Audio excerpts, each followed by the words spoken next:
Hello, all you freedom-loving people. The DOJ and the FBI continue to pursue the setup of the Crossfire Hurricane investigation of President Trump in 2016, and the DOJ filed a lawsuit against all 15 sitting judges of the Maryland Federal District Court. Okay, let's get into it. On Wednesday, President Trump issued additional tariff letters to a number of countries, including Brazil. The U.S. will impose tariffs of up to 50% on Brazilian imports. President Trump had announced reciprocal tariffs of 10% on Brazil in April, but he has raised the rate significantly this time. He explained that the tariffs were imposed in part as a result of Brazil's vicious attacks on free elections and the violation of Americans' fundamental right to free speech, and partly in retaliation for the ongoing persecution of the country's former president, Jair Bolsonaro, and partly to correct what he called the unfair trade relationship between the two countries. So let's take a look at the three reasons separately. Regarding Brazil's vicious attacks on free elections and the violation of Americans' fundamental right to free speech, last month, Brazil's Supreme Court ruled that social media companies should be held responsible for content on their platforms. The court issued hundreds of secretive and illegal censorship orders against U.S. social media companies, threatening them with millions of dollars in fines and expulsion from the Brazilian social media market.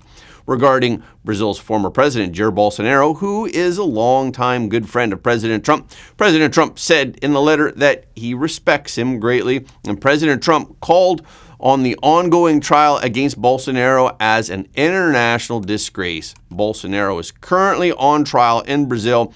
He is accused of trying to overturn the results of Brazil's 2022 election and of being part of a plot to prevent Lula from returning to the presidency, but Bolsonaro denies the charges, and he says that he is a victim of political persecution. And President Trump alleges that Lula is undertaking a witch hunt and it should end immediately. President Trump also cited Brazil's non-tariff trade barriers in his letter, and he revealed that the United States is launching an investigation into potential unfair trade practices by Brazil. But Brazil does not actually have a trade deficit with the United States, as America ran a $7.4 billion trade surplus with Brazil in 2024. That means that the United States exported more products to Brazil than it imported. However, Brazil is also one of the BRICS countries, and Brazil is hosting the BRICS summit this week. So this may be one of the reasons why President Trump chose this time to announce the new tariffs on Brazil. This is also a warning to other BRICS countries. Brazilian President Lula da Silva said on Wednesday that his country will respond with reciprocity to the new tariff. He wrote, "Brazil is a sovereign country with independent institutions that will not accept being lectured by anyone. Any measure to increase tariffs unilaterally will be responded to in light of Brazil's law of economic reciprocity." Japan and Korea were among the first countries to receive notification of the new tariffs. They will both face a high tariff of 25%. So, is there a reason for this? Many Japanese politicians believe that this is the result of the Shiba Shiguru government's overly assertive approach to negotiations with the United States. Akio Yabo, a veteran Japanese media personality and the executive director of the Indo-Pacific Strategic Think Tank, said in a Facebook post that July 8th marks the Trump administration's announcement of high tariffs of 25% on Japan, as well as the third anniversary of the assassination and passing of former Japanese Prime Minister Shinzo Abe. Prime Minister Shinzo Abe and President Trump were on good terms, and Japanese people think that it's not a coincidence that President Trump chose this day to announce the tariffs on Japan. According to Akio Yabo, Prime Minister Abe was a master of diplomacy, and he was good at thinking differently about things, and he'd been able to become good friends with many foreign leaders. If Prime Minister Shinzo Abe was in charge of negotiations with the United States, he would not budge on the issue of tariffs on automobile exports to the U.S., which is Japan's core interest, but he may have accepted U.S. demands on issues such as rice imports and funding for U.S. troops stationed in Japan. He would have surely found a way to make President Trump believe that Japan is standing with the United States. Many Japanese politicians believe that the Shiba Shiguru government has been too tough in its negotiations with the U.S., making President Trump feel that he lost face. If former Prime Minister Abe was still alive, he would have been able to communicate better and Japan-U.S. relations would not have gotten so bad. Akio Yabo also said that many Japanese companies have called emergency meetings because of the high U.S. tariffs and they are in a mess. And this will definitely affect the Senate race in Japan for the ruling Liberal Democratic Party, which is about to begin. Then Japanese Prime Minister Shigeru Ishiba went to Abe's mausoleum on the day of July 8th to pay his respects, hoping that Abe would watch over and guide them from heaven. According to Akio Yabo, this time the U.S. has imposed high tariffs on Japan and South Korea, partly because it has lost patience with Japan. On the other hand, it's also like killing the chicken to scare the monkey. Japan and Korea are the chickens, while the Chinese Communist Party and the European Union are the monkeys. The EU is actively working on a trade deal with the U.S. to avoid tariffs. Before the deadline, Olaf Gill, the European Commission's trade spokesperson, told a press briefing on Monday that the EU is working hard to reach at least an agreement in principle with the United States by July 9th. The EU wanted to avoid tariffs and it wanted a win-win rather than a lose-lose situation. Olaf Gill also noted that the EU-US talks were beginning to enter the final phase of reaching at least an agreement in principle, but now the EU is stuck in limbo as uncertainty persists around when a trade agreement with the US might be reached. The goal had been to agree on a framework by July 9th, when a temporary reprieve from reciprocal tariffs was meant to expire. And the EU was still working to this timeline earlier this week, but that deadline has now passed without the trading partners coming to an agreement. But a framework may still be established as soon as this week. On Tuesday, President Trump himself suggested we're probably 2 days off from sending them a letter and we are talking to them, suggesting that a letter being sent would mean a deal or decision on tariffs has been reached. And China's negotiations with the U.S. are still uncertain because of the unstable high-level situation. But China's exports have been seriously affected by the tariffs. Affected by high U.S. tariffs, the value of U.S. apparel imports from China in May this year fell sharply to $556 million US. This is the lowest monthly record in 22 years. According to the U.S. International Trade Commission, this is the lowest level since May of 2003. And it was the fourth consecutive month of decline. For many years, China has been a major source of U.S. apparel imports, but recently China's position in the U.S. apparel market has been declining rapidly. The tariffs have forced many U.S. brands and retailers to accelerate their supply chain reorganization in order to reduce their reliance on Chinese factories. For the first time, the Department of Justice, in an unusual move, has filed a civil lawsuit against all 15 sitting judges of the Federal District Court of the District of Maryland, alleging that their issuance of the 48-hour pause is unconstitutional and interferes with federal immigration deportation authority. The dispute in Maryland began in May. Maryland courts, citing a sudden increase in the number of cases and insufficient time for review, collectively passed a temporary order stating that any immigrant who files a writ of habeas corpus prior to deportation should be automatically delayed in deportation proceedings for 48 hours. Emily Chertoff, a professor at Georgetown University Law Center, said the reason the court implemented it is because there have been so many requests for habeas petitions and so many people who are being subject to abrupt, precipitous deportation orders, and courts need time to be able to consider these requests. Habeas corpus petitions are used by people trying to prevent unlawful imprisonment by petitioning a court to review the legality of their detention. The Trump administration has argued that this one-size-fits-all collective processing model violates federal law and Supreme Court precedent of the Deportation Authority of Immigrants, and they have accused the district court of constituting judicial overreach. Last month, the Supreme Court limited courts' ability to impose universal injunctions. Andrew Arthur, a resident fellow at the Center for Immigration Studies, criticized the Maryland Chief Justice's order. Arthur said, "It's an aggressive move by the DOJ, but arguably this is an aggressive move by the district court." He further pointed out that lower court judges do not have jurisdiction to impose these kinds of temporary pauses on deportation. He said injunctive relief itself is supposed to be exceptional, and yet through its standing order, the district court has made it not only mundane but automatic. But there are plenty of opinions to the contrary. Retired Federal Appeals Court Judge J. Michael Luttig pointed out that the move is the Trump administration's declaration of war on the court, but also a dangerous challenge to the separation of powers system. Wes Moore, the Democratic governor of Maryland, criticized the move as blatant judicial intimidation and called on all to defend the independence of the courts. Most of the time, it's the job of the Justice Department lawyers to defend a judge who's being sued.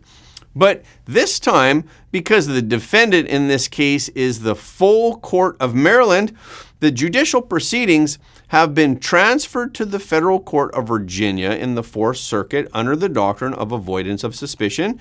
Because the plaintiff in this case is the U.S. Department of Justice, the 15 Maryland judges could not be represented by government attorneys, and they were instead represented by Paul Clement, who is a well-known conservative attorney who served as U.S. Solicitor General. Clement has a long history of Supreme Court experience, having argued on behalf of the Republican Party, but also in disagreement with the policies of the Trump administration. Recently, the CIA is exposing the top intelligence officials involved in RussiaGate who teamed up to accuse President Trump back in 2016. The principal piece of their so-called evidence was the document known as the Steele dossier. The FBI largely debunked the dossier before President Trump was even sworn in, but the Bureau concealed those facts under then-Director James Comey and used the document to accuse President Trump. Comey was aided by others in the intelligence community, including CIA Director John Brennan and Director of National Intelligence James Clapper. Recently, current CIA Director John Radcliffe declassified and released an internal agency review of the activities that helped fuel RussiaGate. In a statement posted on social media, Radcliffe stated, "All the world can now see the truth. Brennan, Clapper, and Comey manipulated intelligence and silenced career professionals, all to get Trump."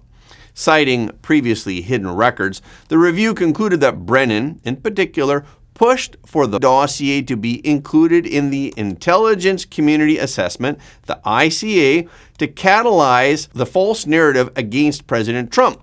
The CIA's Deputy Director for Analysis warned Brennan in writing that including the discredited dossier in any capacity jeopardized the credibility of the entire paper, but Brennan still proceeded. The dossier that was penned by the ex-British spy Christopher Steele supported the director's claim that President Trump colluded with Russia. The ICA, which was ordered by President Barack Obama, was rushed to completion just days before President Trump's inauguration, and Brennan directed its analysts who compiled the information. And now, in their pursuit to expose the Crossfire Hurricane investigation, Kash Patel has declassified documents and is investigating ex-FBI Chief James Comey and ex-CIA Chief John Brennan.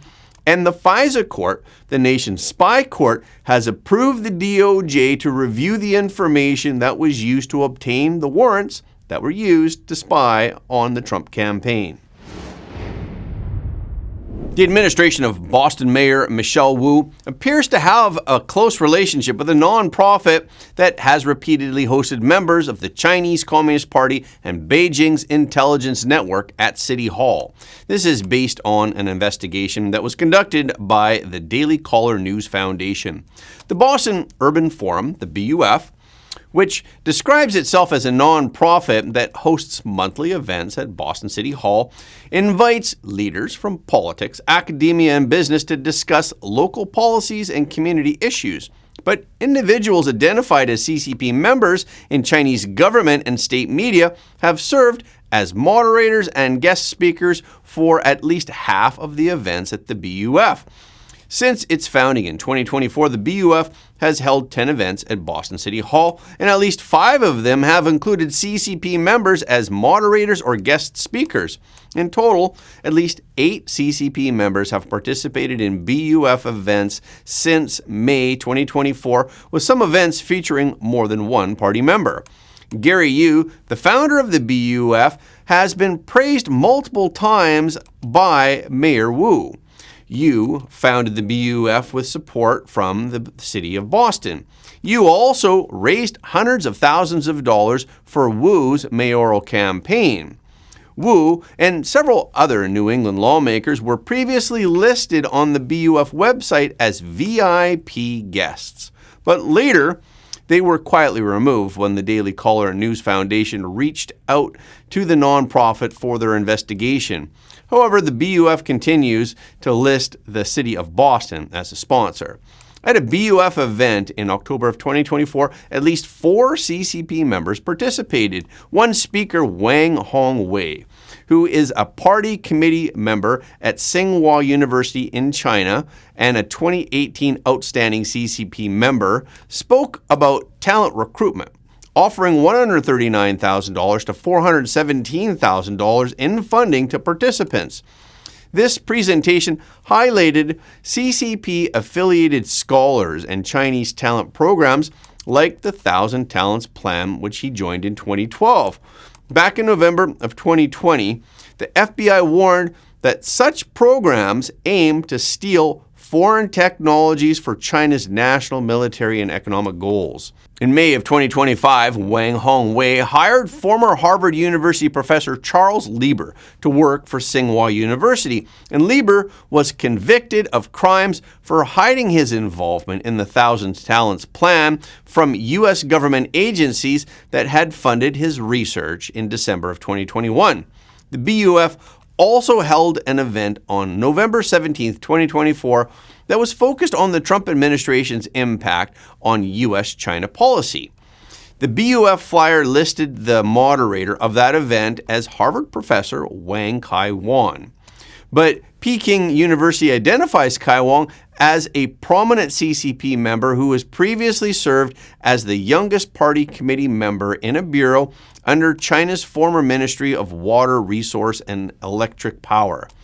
During that event, guest speakers and audience members expressed criticism of the Trump administration's policies, according to BUF's LinkedIn post, echoing rhetoric from Beijing state media that accused the U.S. of hindering academic cooperation, weakening cultural programs, and causing trade tensions.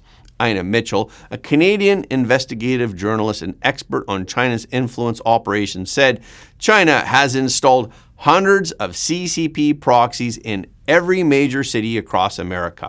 These proxies present themselves as civic-minded leaders, working to bridge the cultural divide between the U.S. and China at a grassroots level, but they are anything but civic-minded. These bad actors blend in clandestinely, hiding their true allegiance to the motherland, China, behind the respectable veneer of legitimate U.S.-based quasi-government organizations. And that's a wrap for this episode. Thank you so much for your support of Front Page.